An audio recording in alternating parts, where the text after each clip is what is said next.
and welcome back to this week's episode of Journey Forward with Joree Rose. I am so happy you're here, and we are rounding out this first month of content that has a theme.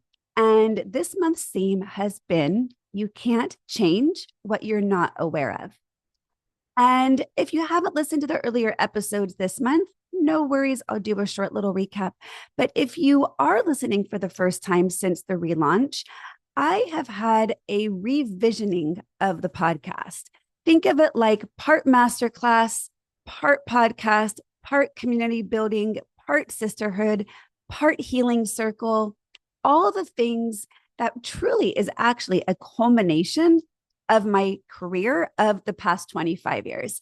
And it feels really good to be able to be all in one place, building this community of women who are ready for things to be different, but haven't been sure how, ready to create some change in their life, but don't even know where to begin, ready to be the version of themselves that they know is possible, but don't know what to do to start those steps. This is what it means to journey forward. And it is not an easy process. And I've been on a journey of this, I think, honestly, my whole life, consciously the past 15 years, in hyperdrive with this the past 2.5 years. And there's a lot of reason why we don't actually create the change that we're seeking. So today, we're going to talk about what are those barriers, what are those resistances to creating change, though you might desperately be needing something to be different. But before we jump in, I'm just going to do a quick little recap of the past few weeks where we've really talked about what does it mean to be aware? What do we want to be aware of? Our thoughts, our emotions, our sensations, the distractions around us, our reactions, our mindsets, our how we respond versus react, our values, our why are we doing what we're doing, our intentions.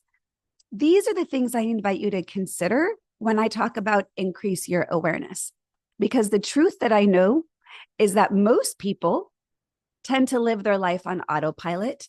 Most people just go through the motions day after day, week after week, year after year, and then wonder, why am I not happy? Or if I noticed I wasn't happy, why didn't I do anything about it? Or I've been asleep under a rock, just, living on autopilot, going through the habitual ways of my day, and I haven't really been connected to any of it. And this is the why, as far as I'm concerned, is it's about connection.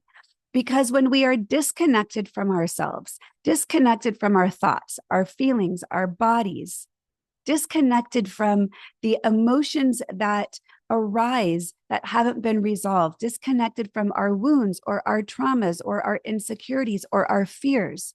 When we are disconnected from ourselves, truly, how can we be connected with others in a deep and significant way? This is why this matters to me, not just so that you're more aware for the sake of awareness, but so that you have a more enriched life experience, that you have a greater ability to be authentic, knowing that your worthiness is worthy of being heard, of being communicated, so that you in turn can honor and validate others in the same way that you're seeking. But when we live life on autopilot and we're disconnected from our own emotions, experiences, thought, our pasts, in turn, like I said, that disconnects us from others. And then we live in this environment where we're just all running parallel lives, and then it feels empty. And I see this a lot with my clients, husbands and wives who are like ships passing in the night. And believe me, I get that. And especially if you're in the child rearing stages, that is a really, really tough part of life to feel connected to anything, because you're just you're in survival mode for so long. But the problem is that becomes habitual. And then we start not to know our partners. And then the little things that if we had deeper connection, we'd be able to communicate, turn into resentments because we don't know how to communicate. So I could go on and on. The ripple effect of a lack of awareness, and I mean like real awareness, in my mind is significant, partly because it affects my two highest values, authenticity and growth, but also relationships. So maybe you have a different why. I would love to know, what is your why of why you think awareness is so important? If you're in the podcast community, I invite you to come into our Facebook group and maybe, put a comment about it. If you're not in the podcast community and you would love to be, check out the link in the bio. I'll tell you more about that at the end of the episode. Or feel free just to go onto Instagram and DM me. But until we understand what is our why of why we want to increase awareness, it doesn't matter what I share, what I teach, what I communicate. If you're not connected to your why, what I say is absolutely not going to matter, not going to have an impact, nor inspire you to do anything different. My why was because I felt like I woke up one day in my early 30s and I didn't remember the conscious choices to get to where I was. I was feeding my insecurities, my fears, my doubts about the future unknown, chasing what was next in the hope that what was next would give me that peace and security and fulfillment that I was seeking. But isn't this the ubiquitous story that you have all the things you achieve and you still feel empty? Well, that's because there are not any external validations or achievements that can truly fulfill you if you're disconnected from yourself, or you're disconnected from the people that you love the most and that you wish you had deeper connection to. That was my why. So what is your why? I think it's an important thing to acknowledge, to clarify, to be clear with yourself and others when they ask, why are you going on this journey of self-exploration? Well, if I'm answering, it's I want to be more connected to myself and others so that I can be in better relationship to myself and others. What does being in better relationship mean? Being more present, being more accepting, being less judgmental, being more compassionate, empathic, always tuning into gratitude, practicing loving kindness, having enriching experiences of depth, of shared interests. And that's really hard for a lot of people in this world, in this AI-driven, tech-driven, disconnected world. I feel like we've got to fight a greater uphill battle to be able to get there. So that's my why. But going back to just recap the few of the earlier episodes, I talked about the Unalome, which if you're looking on video, it's going to be hard to see. I'm wearing my Unalome earrings. This is what is it? I can't even speak right now because I'm looking at myself in my video. These are the earrings I bought in Thailand. When I was there in Thailand, where John and I got matching tattoos of the Unalome, which is a symbol that represents the path to peace or a greater enlightenment. There's a spiral at the bottom. The spiral represents where we get stuck, and the line coming out of it is the path to getting unstuck. And that's where our tools and resources kick in. But you can't get out of that spiral unless you're aware that you're even in it. So we talked about the ABCs of mindfulness as it relates to this Unalome as that roadmap, that path that you can follow. The A stands for awareness, having that awareness that I'm being in this spiral. I'm spinning, I'm ruminating, I'm on that hamster wheel. That's what that spiral represents. The B stands for breathe. You got to take a deep breath, calm your brain, calm your body. The C stands for choice. That's where you can choose to enact your tools, or you can choose to go back in the spiral. Sometimes I go back into my own spiral. Just do it with awareness. Consciously know that you're there, rather than feel like you're there by default or you don't even know how to get out of it. We also talked about understanding your patterns, because I'm a big believer that the details matter far less than the underlying patterns. And I have a handout that if you're in the podcast community, you received. If you'd like that, again, the podcast community is a way to gain resources and deepen the insights that you're learning here in Journey Forward, so that you can not just listen, maybe while you're on a walk or in your car, or maybe while you're, folding laundry, but you can have something tangible to be able to think about, to journal about, to have a reminder, to have a handout that gives you that framework to say, oh yeah, this is that roadmap that Joree was talking about, that when I'm stuck, I can look at to understand myself better so that I can practice walking down a new path. Because we tend to be very habitual in our habits, even the ones that don't serve us. So that cycle of reactivity is looking at our triggers and what are the associated thoughts, emotions, and sensations that arise as a result of a certain trigger. Because we tend to have common thoughts, common experiences in our body, common emotional reactions. And then when we understand, what do I do when those thoughts, emotions, or sensations arise? I'm on autopilot, or I'm in fix-it mode, or I'm externalizing blame, or I'm denying or resisting, or I'm judging, or I'm just in complete reactivity and getting big and loud. Likely that's not serving you or the relationships or the situation that you're in. So ideally, we can move out of that cycle into responding versus reacting. So today, I really want to delve into, if you know your why and you understand that you want to get off of autopilot and into the driver's seat of your own life, let's look at some of the reasons why, even if you want to do that, why you might not actually create the change that you're seeking.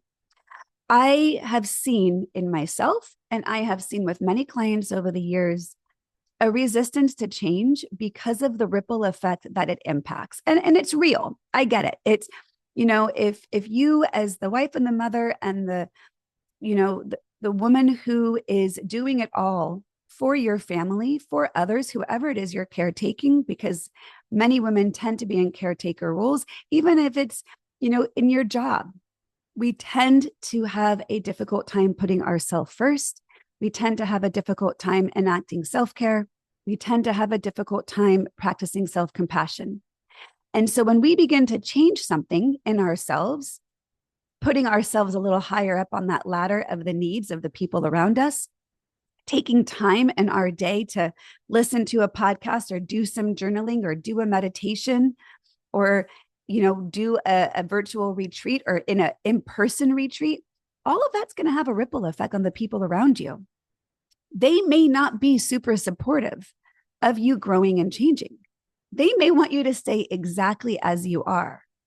Because if you grow and change and take care of yourself and learn to respond and not react, or practice self-care in a more conscious way, that may make others more accountable for themselves in a way that they have not been conditioned to or that they don't want to. And it's valid, it's real. And it would be something that I would feel sad if it prevented you from deepening your connection to your own self and healing the wounds or facing the fears or overcoming the anxiety, quieting that inner critic, whatever it is. I'm here to validate and support you on your journey and be your biggest cheerleader that you're worthy of putting yourself, if not very first, higher up on the ladder than you might have otherwise been doing. So let's look at some reasons of why it would be easier not to change and to stay as things are, because we can be in a habit of externalizing blame. I don't need to do any work on myself. I'll be happier if my husband was just more present and not always on his phone after work. Or it's not me. I'd be happier if my kids were just better well-behaved. Or I don't need to do any work. It's just the absolute chaos going on around me in the world. And it's so anxiety provoking. It's never, ever going to get better. I mean, I could go on and on and on with examples of all the externalizing factors that, albeit may be 100% true, of why it might feel hard for you to do something different if these things around you don't change. And you got to take accountability for your own self. But if you are under the belief that I'll just be happier when the kids are well behaved, or when my husband's off the phone, or if he's a better listener, or when my friends have more reciprocity in asking me to get together and I'm not the only one having to do it all the time, that's only part of the work. And it's the really small part. The big part of the work is looking at yourself and looking within to recognize I am the source of my own happiness. I am the source of my own peace. And when you get to that place and you have those grounding tools, you become like a very deeply rooted tree amidst the storm of the chaos around you. You may bend, but you won't break. You won't feel as uprooted, literally, the more you ground yourself. So if you're in a habit of externalizing, of I'll be happy when, that's an indicator to take a look at yourself and say, what am I not doing internally to create the peace I'm seeking? The other one is, we tend to be fearful to look within for fear of what we might find. I've seen this in women for years and years and years, in which they stay really, really busy to prevent themselves from slowing down. Because if they slow down enough, they might realize, oh shit, I'm really unhappy. I've known women who start exercising at 11 o'clock at night just not to have to go to bed at the same time as their husband. I know women who run themselves ragged doing things for others so they don't even have a moment to sit with themselves, because sitting with ourselves can feel really, really scary.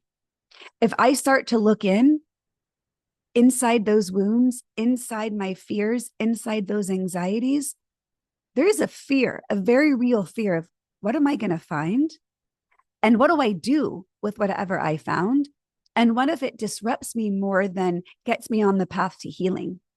All of that is really understandable. I hold a lot of compassion if that's the case. And that would be an excuse to not do the work. But if you're happy staying disconnected from yourself and others, or being reactive, or running through the motions of your day, I actually get it. That it kind of speaks to ignorance is bliss. Doing the work is fucking hard, and it's fucking amazing. Because what you get on the other side is something you can't even imagine if you've been running your whole life. Part of it that I see a lot is a fear of creating change, because it may require you to let go of the story you might be over attached to. That was a big one for me. I had a narrative about myself, and if I started to do the work, that narrative no longer applied. Who was I without my story? We'll talk a lot more about our stories and our narratives throughout this podcast, because I think that's a really, really important area to delve into and to understand and to look at. But it's not just our own narrative. It might change core relationships, because if I change and I grow, I might no longer be connected to the people that I was connected to with that narrative or that story or those behaviors. And speaking really honestly, I've had a big shift in my relationship to my family of origin, because I have asserted boundaries for the very first time in my life at 47 years old in an enmeshed family system that does not support those boundaries. So me growing and changing had dramatic impact on my family and my relationships. And that has been really, really difficult for me to reconcile. And yet I was in a habit of abandoning my own self, abandoning my needs, and making myself smaller or keeping my mouth shut in favor of connection. And that was a really tricky spot for me, because it was perceived connection because I wasn't able to be authentic. And if you're constantly putting yourself down and playing small or keeping quiet or being a people pleaser and abandoning your own self in favor of the connection with others, I'd have to ask you, how good are those connections? So if there's some natural attrition in your growth, maybe it's actually for the better in the long run, while it's really painful in the process. We'll have a lot of episodes talking about this, because this is a natural byproduct of growth, is that natural attrition. And we can have balance in that. It doesn't have to be all or nothing. So that's another barrier or resistance to growth. Another one I see is believing, oh, I can't do that. It's not possible. I'm not capable. Like someone could say to me, hey, Joree, I'm so glad that you were able to do this work for you, but I just don't think that's for me. I don't think I have the skills. I don't have the fortitude. I don't have my why strong enough. So here's the thing. If you think you can't, then you're going to be right. If you think you can, you will also be right, because mindset is huge. The story you're telling yourself about your capabilities of growth, of healing, of transformation, of shedding what's no longer serving you is simply a story that you're believing. I think I said it last week that a belief is a thought you've practiced. Think about that. What are your beliefs that are simply just thoughts that are not based in reality, but based on a story you've been repeating over and over and over? And now you've ingrained that belief and you're so attached to the belief, you don't think it's possible to change it. But remember, it all started with a thought. We often create our own reality. So, I get it. What if I can't do that? Yeah, but what if you can? Or what if you already are? What if you to give yourself credit in small incremental 1% shifts to see, I'm not expecting this to happen overnight, but I can do this in little baby steps and build that muscle towards connecting with myself, understanding my patterns, looking at those wounds, seeing how I'm showing up and being curious. Another potential barrier is, well, what if I start to create change and it doesn't stick? Okay, start over again. That's fine. But I want to just break down the resistance, because the more we attach to the resistance, the greater we're going to have in, believing that resistance. So in other areas, okay, I'm looking at my notes here because I wrote down so many things that I wanted to share. Oh, this is another big one. What if the work that we do uncovers traumas or wounds that we've been so disconnected from that now we're really a lot more dysregulated? That's a possibility. I know for myself in my healing journey, it has broken me down and cracked me open in ways that I didn't realize or expect. And I also had the courage to do that deep work. So if you are finding yourself in that spot, find a therapist, see if I'm available, if I have space in my schedule. I'll be happy to work with you if I do. But healing those wounds or traumas that you've embedded are the things that are preventing you from growing and changing. So looking at that with curiosity, with the support of a trusted guide, can get you through those wounds. So, all of these what ifs. What if I can't do it? What if there's people in my life who don't support me? What if it uncovers more of me that I don't know what to do with? What if I don't know how to define myself outside of the story? What if I'm scared? All of those are valid and true. But here is the bigger one I'm going to ask you. What if you don't grow? What if you don't change? I've heard so many women over the years say to me these exact words. They say, Joree, I can't have the next 5 or 10 years be like the last 5 or 10 years. I just can't go through it again. But I don't know what to do to get out of it. That is, to me, enough of a wake-up call. And it reminds me of one of my most favorite quotes that I discovered early on in my growth and healing and awareness journey by Anaya Nin, that says, and the day came when the risk to remain tight in a bud was greater than the risk it took to blossom. It's scary as hell to grow. But for me, and I'm hoping for you, if you're here listening, it feels scarier to stay stuck. So I'm going to read to you a poem that really encapsulates this message and the journey that we're on and the journey that I'm here to guide you in. And it's called Autobiography in 5 Short Chapters by Portia Nelson. And there's a hole in the sidewalk. So chapter 1, I walk down the street. There is a deep hole in the sidewalk. I fall in. I am lost. I am helpless. It isn't my fault. It takes forever to find a way out. Chapter 2. I walk down the same street. There is a deep hole in the sidewalk. I pretend I don't see it. I fall in again. I can't believe I'm in the same place, but it isn't my fault. It still takes a long time to get out. Chapter 3. I walk down the same street. There is a deep hole in the sidewalk. I see it there. I still fall in. It's a habit. but my eyes are open. I know where I am. It is my fault. I get out immediately. Chapter 4, I walk down the same street. There is a deep hole in the sidewalk. I walk around it.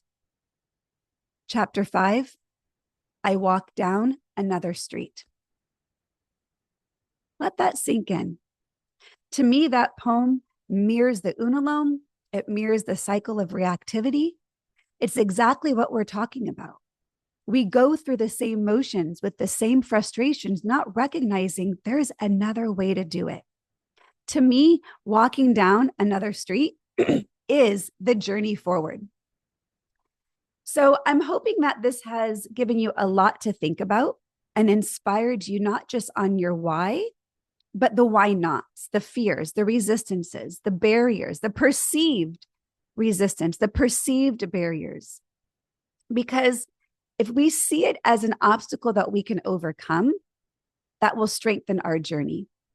And I'm not here to judge or make you feel bad if those barriers feel too insurmountable. So then maybe pick one small area. What's the lowest hanging fruit?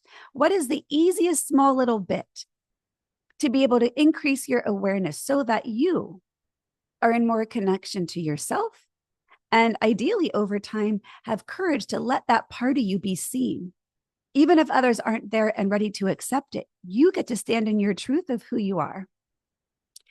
So thank you so much for tuning in today. I feel that this first month is the foundation of what it means to journey forward, to understand ourselves, to understand why am I where I am? Am I here consciously or unconsciously? Out of fear and anxiety by default, by conditioning? Am I afraid to shift my narrative? What does that mean for my relationships? How do I grow and change when all these things might be in the way? I want you to hear right now that you are worthy of healing.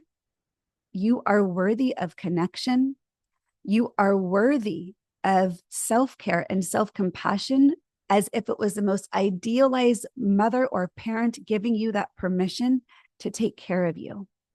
You are worthy of increasing your awareness of what you feel and what you think, and then learning and building the muscle and the skills and the tools to communicate it unapologetically. You are worthy of practicing the tools that will give you greater peace, greater calm, greater joy, greater connection, greater resiliency, because that's what we're here for, because life is fucking hard. And as long as we keep externalizing our happiness, we're going to find ourselves with a lot of stuff and a lot of excuses and unfortunately, a lot of resentment. So if this has been inspiring to you, a review, a rating, a share would be so appreciated. And if you are not currently in the Journey Forward community, I would love to have you be a part of it. Go to the link in the show notes. There's 2 different tiers. The more basic one is really just getting interaction on our Facebook group. And it is there that I will be coming on each week, giving some behind the scenes on that week's content. It is there that I'll be giving out the resources and the tools, the handouts, the practices, the journal prompts that support this week's episode. The Facebook group is also where I will be doing a weekly meditation guided every Wednesday morning. You could show up live or watch it whenever you have available time. And the second tier is just a small nominal price more, but that includes a monthly training with me via Zoom with also time for Q&A based on that theme's content. Also, when you're in the community, we're going to be doing quarterly virtual retreats that you will have part access into. And also, I'm bringing back my in-person retreats. So look forward to that happening as well. I am so excited to be back, really energized and inspired to share more coming from that humble place of my journey that I've gone through specifically the past few years that has accelerated my growth and my healing in ways I never thought possible. And that is what I hope for you. So I look forward to walking with you on that journey forward.